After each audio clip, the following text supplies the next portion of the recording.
Audio Jungle.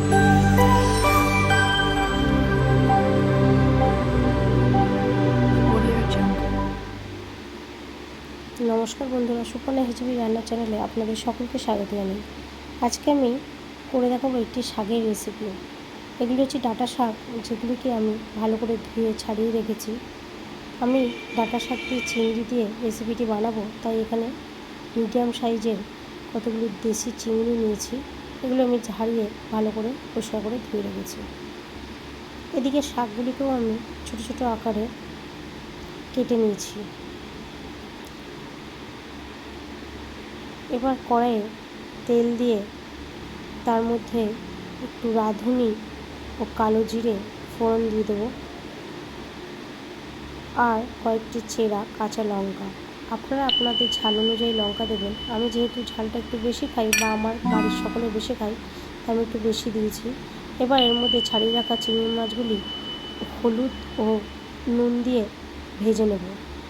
চিংড়ি মাছগুলি ভাজা হয়ে এলে, ব্রাউন কালারের হয়ে গেলে, তার মধ্যে কেটে রাখা ডাঁটা শাকগুলিকে দিয়ে দেবো।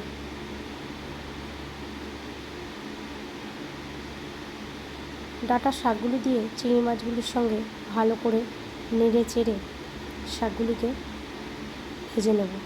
শাকগুলি একটু নমনীয় হয়ে এলে তার মধ্যে পরিমাণ অনুযায়ী নুন ও হলুদ দিয়ে শাকটিকে আবারও ভালো করে নেড়ে চেড়ে ভেজে নেব।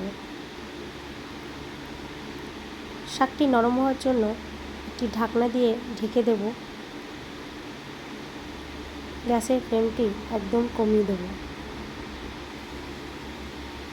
শাকটি সেদ্ধ হয়ে এলে আবারও শাকটিকে ভালো করে নেড়ে চেড়ে ভেজে নিতে হবে।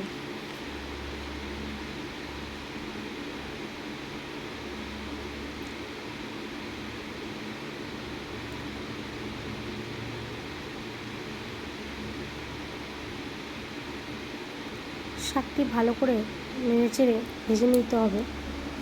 ভালো করে না ভেজে নিলে শাকটির থেকে কিন্তু গন্ধ বেরোবে, তাই ভালো করে এটি ভেজে নিতে হবে। শাকটি ভাজা হয়ে গেলে একটি পাত্রের মধ্যে চালের গুঁড়ি ও একটু আদা বাটা নিয়ে জল দিয়ে গুঁড়ে নিতে হবে। আপনারা যদি চালের গুঁড়ি না থাকে, এখানে আটাও ব্যবহার করতে পারেন। চালের গুঁড়ি দিলে শাকটা বেশ একটু থকথকে ভাব হবে, ছাড়াটা হবে না। এবার ওই আদা ও চাল গুঁড়ির সঙ্গে ভালো করে শাকটাকে নেড়ে চেড়ে ভেজে নিতে হবে। খুব বেশি ভাজলে হবে না, তাহলে শাকটি শুকিয়ে যাবে। এবার যদি কেউ চিনি পছন্দ করেন, তাহলে একটু চিনি দিতে পারেন। আমার এখানে শাকে একটু চিনি ভালো লাগে, তাই আমি সামান্য একটু চিনি দিয়েছি। আপনারা না চাইলে এটি স্কিপ করতে পারেন। তো শাকটি আমার ভাজা হয়ে গেছে, দেখুন আমি নামিয়েছি। শাকটি ঠিক এই আকারে এরকম নামিয়ে নিতে হবে। তো আপনারা বাড়িতে একবার হলেও ডাঁটা শাক ফেলে না দিয়ে এইভাবে আমার মতো করে ট্রাই করে দেখতে পারেন। এটি কিন্তু খেতে খুব ভালো লাগে। একবার খেলে আপনারা আর দ্বিতীয়বার ফেলবেন না। ভিডিওটি ভালো থাকলে লাইক করুন, শেয়ার, সাবস্ক্রাইব করুন। সকলে ভালো থাকবেন।